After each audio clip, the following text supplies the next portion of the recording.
Hey everybody, welcome to this video. Here I have Avi, who is one of my students inside of Acquisition ACE, as well as an M&A attorney and someone who has recently closed on their first deal. And so, before we dived into your deal, Avi, I just want to ask kind of like a baseline question of what got you first interested in acquisition, not necessarily acquisition ACE, but acquisitions in general.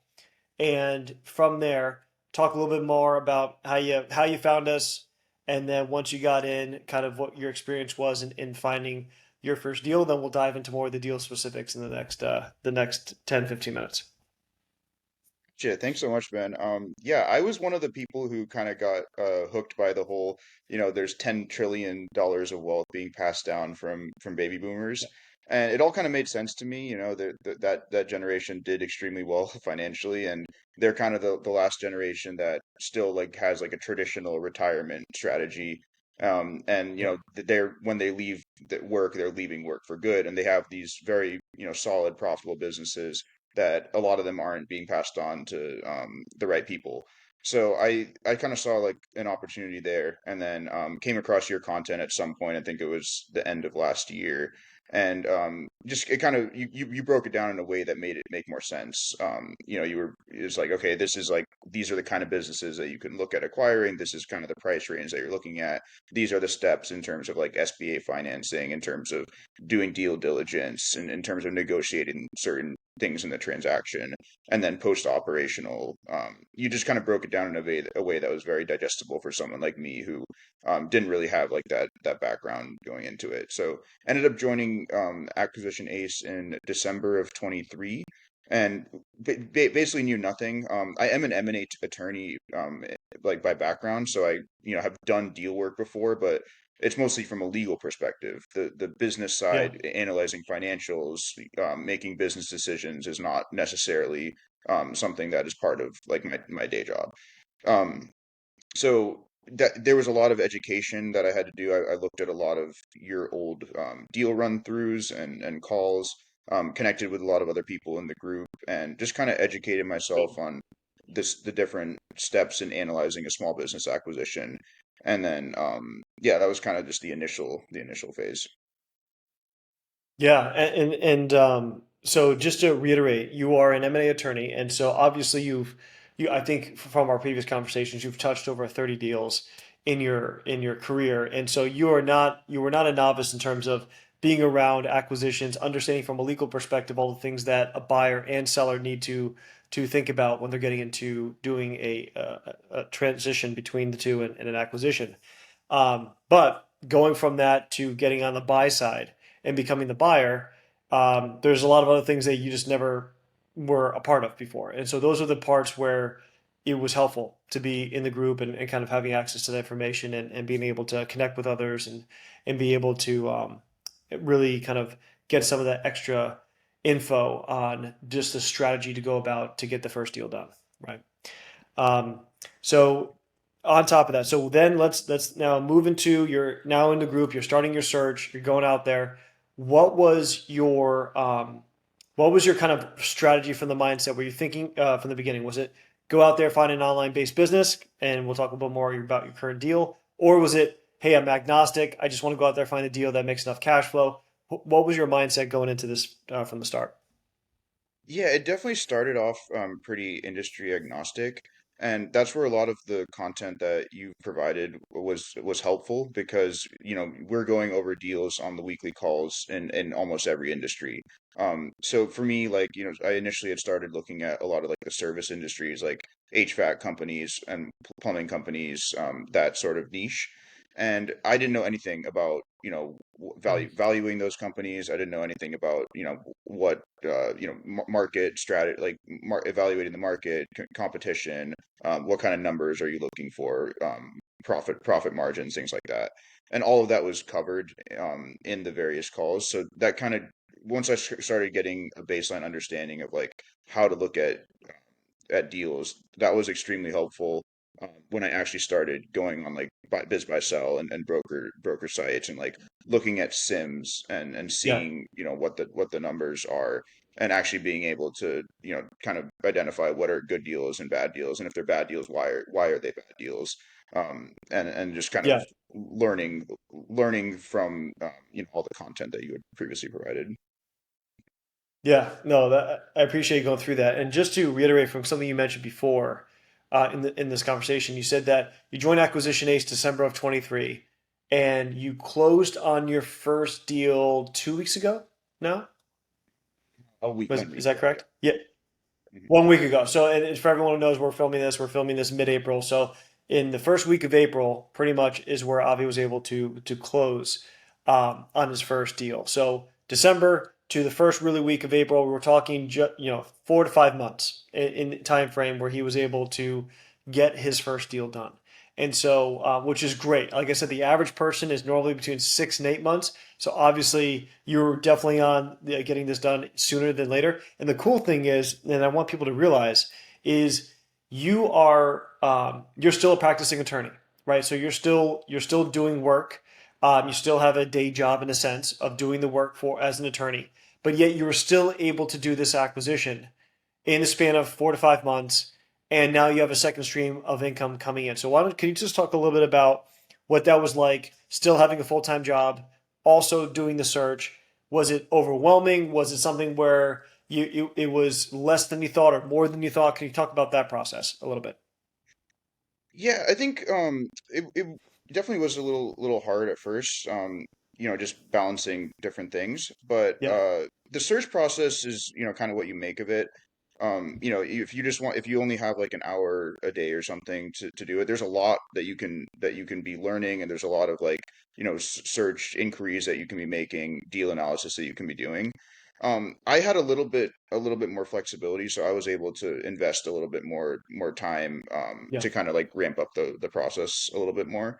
But yeah, I think it's someone who is working like a demanding day job can still, find like a couple hours a week at least, to just, look at CIMs, send out, inquiries to brokers, and just, still like get deal flow going. And I also did do the off market sourcing. yeah, I didn't end up finding this deal through that. I actually found it on a brokerage. We can talk about that later. But off market sourcing was solid for me. I got a few leads, high quality leads, through that. None of them ended up working out, just for different reasons or another. But that was another thing that didn't require any time. Like I just set up, I had a call with the SMB, yeah. the off market sourcing guys, and then they just set up like a very structured search, and then the emails are just automatically sent out. And that was a super awesome part of the program to have, and I think a lot of other folks have benefited from that as well. Yeah, no, and I appreciate you bringing that up. I think that in order for people, and again, you found your deal on market, but one of the things that people often overlook as an acquisition entrepreneur is they strictly rely on brokers, and which there's a lot of deals out there. You can definitely get your hand on a couple, but if you're not utilizing off-market sourcing in some way, you're definitely leaving chips on the table in the sense that there are way obviously more off-market deals than there are on-market deals. And if you're going out there and you're targeting them, you're going to be the first person to talk to them.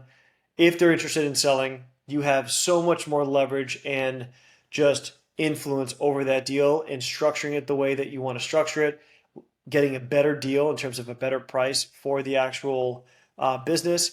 And because of the way that you're finding it, the seller is very much relying upon you because you're kind of the expert in this arena that to kind of guide them along the process, right? And so it's a great way in which you can find great deals. It takes a lot more work, takes a lot more time.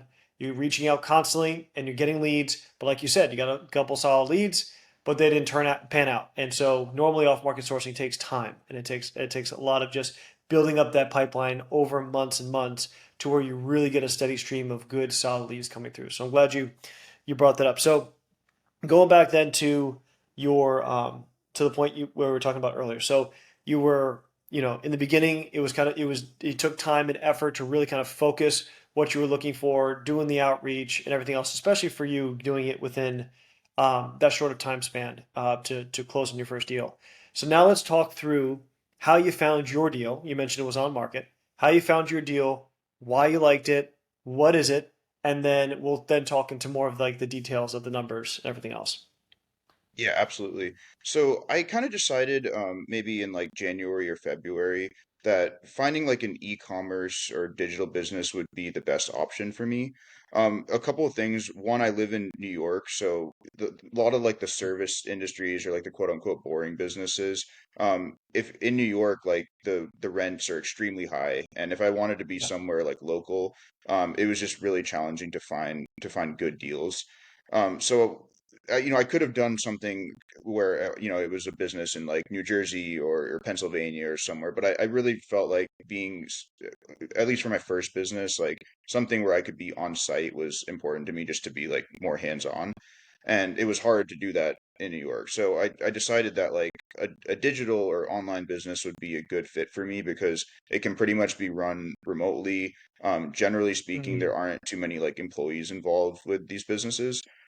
So, from a management perspective, both from time and just from your ability to like be hands-on, is a lot easier. So maybe back in December, Ben, you had a call that was going over like Amazon KDP, which for those Yeah. that don't know is like Amazon's digital publishing platform. It allows authors to just like publish books directly, and there are businesses that like all they do is just like publish books on Amazon, and they're like really solid business. Some of them are like really, really solid, profitable Yeah. businesses that are entirely online and very like automated. Ben had mentioned that the the SBA lending world has kind of been more open to businesses like that recently. And that really intrigued me because that, like, just using Amazon KDP as an example, like that's a business that is very profitable, Mhm. can be run very smoothly, and isn't traditionally like kind of what the SBA would have financed. So I viewed that as an opportunity. So I actually found an Amazon KDP business that I was really interested in, but because it was a foreign business, like the seller wasn't based in the US, we weren't able to get SBA financing on that. Yeah. But that was a really great business. Ended up having to pass on that. But that kind of led me more to focus on the online and digital space. So this deal I found on a brokerage called Flippa, which specializes in e-commerce Yeah. and SaaS deals. There are a couple other similar brokerages, like websiteclosers.com is a big one. There's a brokerage called Quiet Light that has a lot of really good deals as well that are in Yeah. the Yep. e-commerce and digital space. So I was kind of focusing on those, and then I came across this deal in mid-February, and it's for a business called AmazingWords.com. It sells Bible study guides and like Bible bite-sized summaries, Mhm. mostly in like book format. We have like 10 or 11 books, like, the entire Bible, like each book is like kind of broken down into one page, like the author of the book, the when the book was written, key verses, like kind of just the overview, like high level um, summary of it. And then we have like books just for the Old Testament, books just for the New Testament, and just like a variety of different online products. And those are sold primarily on the business's website. And then there's also like an Amazon KDP account. And then in addition to that, there's a subscription model, which sends out like weekly sort of Bible newsletters, study guides, also just like kind of in the same like bite-sized, simplified Yeah. fashion. And that's so that accounts for a significant part of the revenue as well as the subscription model. I don't know if I didn't cover anything in your initial question there, but that's kind of just like No, how I no, found that's the deal perfect. and the general overview of the business. Yeah, exactly. No, that's exactly what I want to go over because I just want to make a couple points here. So, one of the things that's key for anyone who's listening to this is that, you know, Avi started out with having thinking that he was going to go maybe one way. And as soon as he was able to um, listen to other strategies that were happening and taking in other data. He mentions one of the times that I was mentioning Amazon KDP businesses as a potential business that the SBA be willing to lend on. And he took that, looked at it, went down that rabbit hole, ended up not going the KDP route, but in that search, he comes across this business that is a SaaS based business, Amazing Words, and the niche that it has in the kind of the religious niche and the product that it puts out there has a fan base, it's growing, it has recurring revenue, and it kind of checks all the marks that we're looking for when it comes to buying a solid cash flowing business. So the important point here that I want everyone to hone in on is that you may start this process thinking you're going to go buy an HVAC company or a plumbing company, and those are great businesses to buy, but always be open to other opportunities that present themselves. I can't tell you how many people just like Avi go through this program and they have in their mind that they want an accounting firm. And then they get in and they realize, guess what? A landscaping company is a better option for them. And so many times we're starting with we just don't know what we don't know. And as we go throughout the process, you're going to start to see different deals line up with your values as well as your current lifestyle, and some work better than others. And so that's a huge point that you were willing to pivot and go towards something that worked much better for you. So now let's talk about the deal in particular. So Amazing Words, you get this business off Flippa, which is, it's a website brokerage in a sense that kind of puts these websites up for sale. And so tell us what the purchase price was. Tell us what the cash flow was previous to you buying it. And then how did you structure the deal? And then what does it look like now after you've acquired it? God, yeah. So the initially it was listed on Flippa for 415,000. We got it under LOI for 385,000, and Nice. Yeah. we went through diligence. So cash flow. So the LOI purchase price was 385. Cash flow from the last 12 months was about 180,000. And Yeah.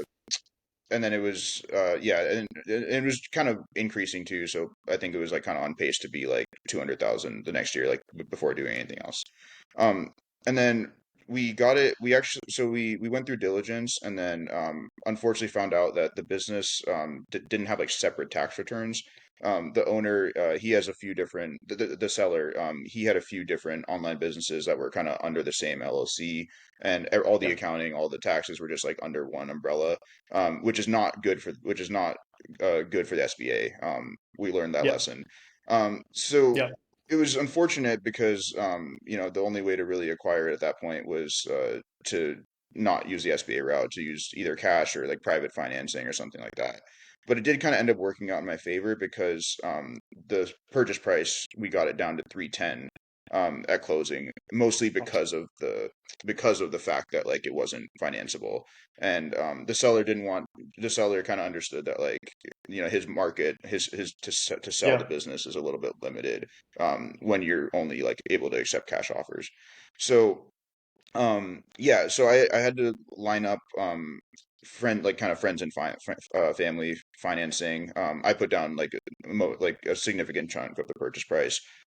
Luckily the deal like was only, quote unquote, only 310,000. Like a lot of the other Yeah. deals that folks in your group have done are like 1 million, 2 million, like, something that is going to be really difficult for most people to just like come up with in cash. But this deal was still like a manageable burden in terms of just like the amount of cash that I had to bring to the table. And the plan is to eventually refinance it in like a year Good. or two. Now like I purchased it under an LLC, and after 2024, hopefully, if not like 2025, I should be able to refinance it, and work with a lender to get some favorable terms. Um, so did I miss anything on No. your initial question there? No, you did it perfectly, and I want to also reiterate kind of the deal that you got and how you got it. So, um, you got it originally down to 380. I think you said 385 or 380. 385, yeah. Mhm. 385, and because of the way that, and this is for everyone who's listening, most sellers, um, most small business owners, I should say, in general, don't do their books 100% clean, right? And it's not a malicious thing. It's just small business owners. They're not accountants. They run their businesses the best way they see. And when it comes time to selling, though, if you are having multiple streams of revenue coming from multiple different companies, in a bank, and you want your buyer to be able to use a bank, each of those streams of revenue or companies inside of the LLC needs to have their own tax return to kind of show separately if that entity could actually support the debt that the buyer is going to be taking on, right? So that's what kind of made this it kind of almost an opportunity for Avi is that, hey, no bank is going to be able to lend to a buyer to buy your business. So therefore, you're going to have to work with me because now I can't bring a bank. I have to go more out of pocket than I was planning. Is there a way that you can negotiate? So you got it down to 310. And just for everyone listening right now, if you have an online SaaS-based recurring subscription business that's doing 180K in SDE, the value of that company is more than double what Avi paid for it, right? So he was able to find a business that easily could have gone for 700K easy based off the numbers. But because he reached out, he was able to have a good connection with the seller. He got him on LOI under a good price and then found out that about the financing issue. So then he had more leverage to get it at even a better price. I mean, the price at which Avi got this deal is insane. So when you first told me about this deal and that it was a SaaS based company and you got it for the multiple that you got it for, I mean, congrats to you, man. I mean, that is awesome. I mean, that is worthy of a first deal. That is insane in terms of how well you were able to buy this one. And I have no doubt at all that whether it's a year from now or whenever you decide to refinance the deal, that a lender is going to look at that. They're going to look at the current cash flow, and you're going to be able to pull out a vast amount of more money than you actually paid into the deal. And that you can go pay back your investors. You can go put some money in your pocket or towards your next deal. I mean, it opens up a huge amount of opportunities for you because you were able to buy it at such an awesome price. So congrats and good on you, man, for doing that. I love that. That's such a great way of doing this. So now that you're looking at it, after you got obviously the way you structured it with your friends and family, was it their equity partners or was it more debt on that side? It was 100% just debt. So Okay, yeah, I got perfect. really fortunate Yeah. that like I had some friends and family that were willing to give me some favorable terms on things. Oh, And yeah, like I awesome. said, the plan is to refinance it and pay everyone back as soon as possible. But Yeah, everything worked I out love really it. well. Dude, that's amazing. So okay, so let's take it from here. So then with the debt, let's say before you refinance, right? So based off your current terms that you have with your friends and family, they gave you the money, it's as a loan, you're paying them back with interest. After the payments, what does it look like for cash flow for you? So pre acquisition, it was $180,000 that at the current value, you already said it was on track to do 200. But what are you thinking conservatively that you're going to bring in after paying back all your friends and family on the loan payments? Yeah, so the debt service comes out to around like 45,000 a year. So Awesome. I should be netting like 135. And that's like assuming like no growth at all. So like I have like Correct. we can talk about it. Like I have a whole like growth plan and like a lot of things that I've already done to, hopefully start boosting revenue. But if I even like as is with no growth, the 135 is kind of just like the baseline. And there's absolutely no reason that we won't hit that in the first year. That's awesome, man. So I'm guessing then, if you're looking at your first year ROI, cash on cash return, you're probably close to doing about 100% ROI. I'm guessing.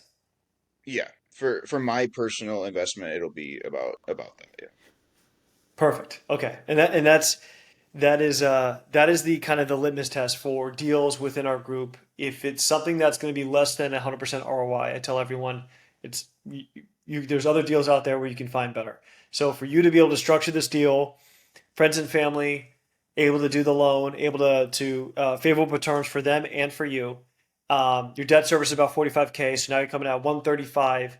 If the business stays flat, no additional customers whatsoever, you're able to walk away with 100% ROI in the first year, which means starting the second year, even before you refinance, starting the second year, that's all gravy. That's coming in at that point, right? That's another six-figure stream of income that's coming into you outside of your normal M&A attorney life that you're also making income from. And so that's awesome. So now let's talk now more about the structure of the business in terms of who's managing the day to day, what does that look like, and then you can hit on some of the ideas you have for growing it. Yeah, absolutely. So, the great thing I love about this is that like all of the systems for this business are already built out. So everything on Shopify, like from when someone like orders something to like when it's delivered to them, like the emails that they get, like follow-up emails, like Awesome. everything is just like all automated. For marketing, we mostly use actually, but right now we only use Meta, like Facebook advertising, Yep. and it's just like optimized automated campaigns that just kind of like run themselves. And then beyond that, like as far as the day to day, there's not really anything that I have to do. Like there's a lot of projects that I'm kind of working on now with, Yeah. growth ideas, but there's one employee, she's a Filipino contractor, and she handles like the emails, like refunds, like customer support kind of stuff. Yep. And so I just and yeah, but other than that, like there are no other employees. There's not really any day to day that like has to be done. I just kind of keep a pulse on, how the Facebook marketing and strategies are doing, and making sure like the cost of the customer acquisition costs are like kind of within Yep. the range that, historically they've been at. And they are like it's all just, everything's like the marketing campaigns are all optimized and they're running themselves. Um, so yeah, like as far as day to day goes, like there's not it's pretty passive, and that was like one of my priorities Yeah. going into this is like I didn't want like another day job. I didn't want something where I like had to put in like 30 or 40 hours a week just because like I wasn't going to be able to do that with my other responsibilities. So yeah, like I'm so growth wise, the first thing that I'm doing is translating a lot of the books. So right now everything is in English, but there's obviously a huge Christian speaking, Oh yeah. Spanish speaking Christian audience. So I'm going to translate the main best selling books into Spanish, and then launch the same subscription model for Spanish content, and then hopefully like just really increase the customer base, the subscriber base, and just kind of reach a whole new audience.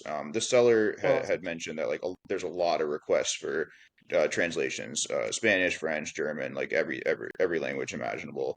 And that's kind of like low hanging fruit. Like it's just, I just work with like translators on Upwork, and they do all Yep. the work. It's just like a flat fee, like pretty reasonably priced. And then eventually those products will be ready to be published, and just create like passive income from there. Man, I love that. And I was hoping you were going to say about the translation piece because in the Amazon KDP space that I kind of was getting into, um, one of the big ways to increase revenue was if you had one best-selling book or a book that sold well in English, translate it into 20 other languages. Now, it might not sell as well as it did in English, but it is going to make sales across those other languages. And it's the same content. You're just repurposing it. And so you're taking the concept of repurposing content to the next level. And with you, it's a recurring product. And so you go out there, your whole market right now is English speakers.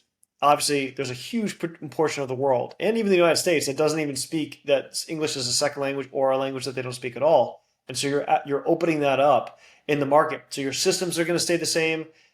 Really, in terms of because it's software, nothing really has to scale on that end. It's really just you're adding another product, you're adding another couple of products. The work on the front end is getting the translations done, and so obviously launching to Spanish is the project. Once you see how that goes, then guess what? If it goes well and you're able to bring another huge piece of business to this to your company, then we have French, and then we have Swahili. You can go down the list of all these different languages where because your audience is the Christian audience, obviously this is worldwide, right? So there's a million languages in which that there are Christian peoples that speak them, and so your audience is legitimately a large portion of the world's population.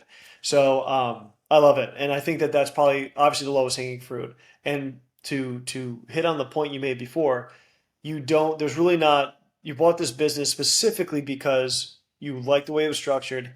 You don't have to be working 20, 40 hours a week in the business, right? You have a VA who's handling the emails and kind of customer inquiries, and then you have all this other automated systems for your marketing to go and obviously probably leading to your landing page, would then convert them into a customer, and then they get access to your products. And so this is really just about you focusing on more of the high level strategy, like doing translations, and then pushing them that way and seeing that recurring monthly recurring revenue increasing. And so I love this deal. I remember the first time you told me about it inside the group and kind of how you were going through it, and I was like, man, this is a slam dunk. It's something that I would love a deal like this as well. Like just the way that it's set up.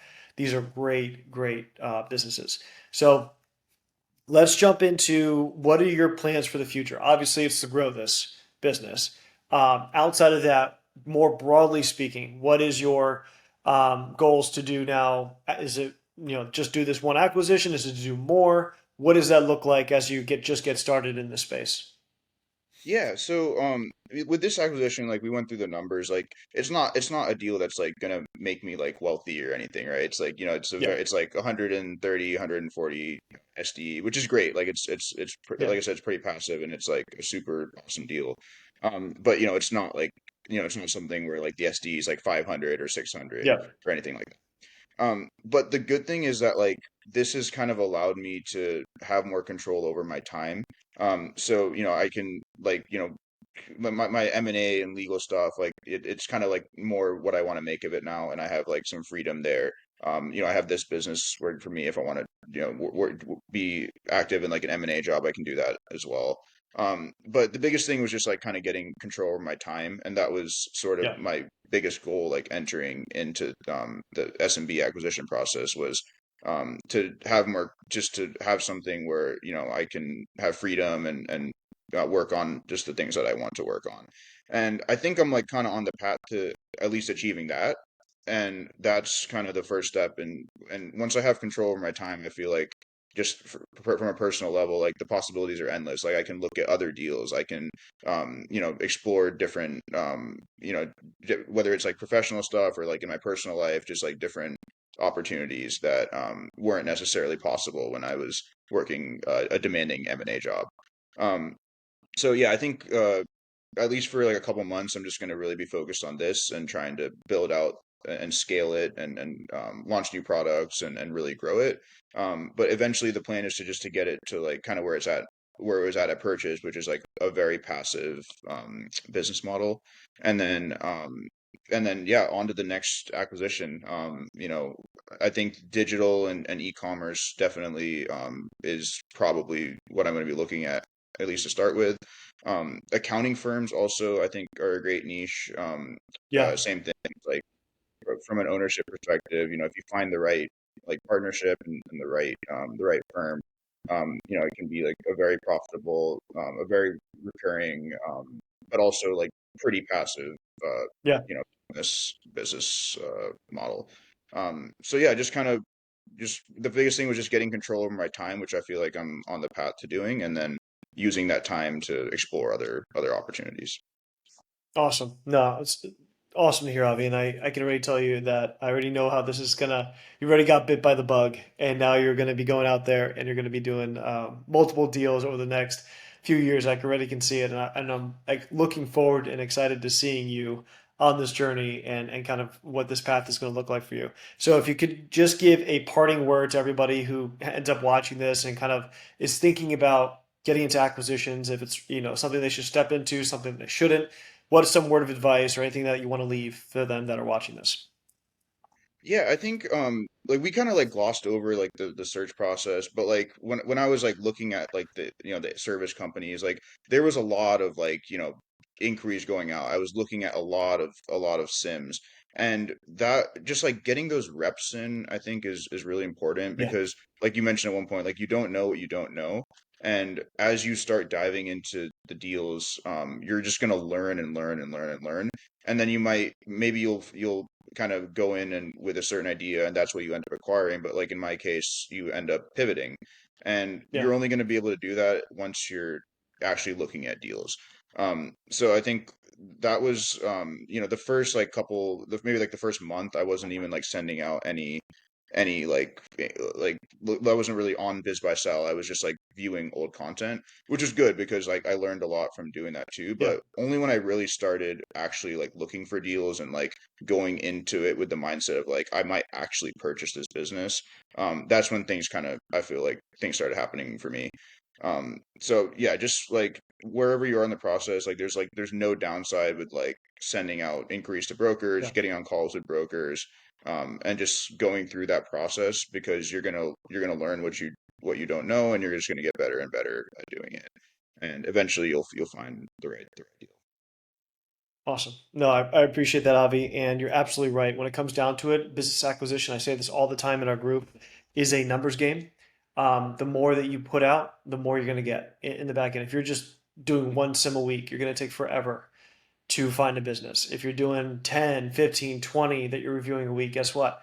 You're going to get it done in 4 to 5 months like you were able to do. So I appreciate you giving me your time today and kind of telling everyone about your deal and how you did it and kind of what that looked like and now where it's launching you going from here.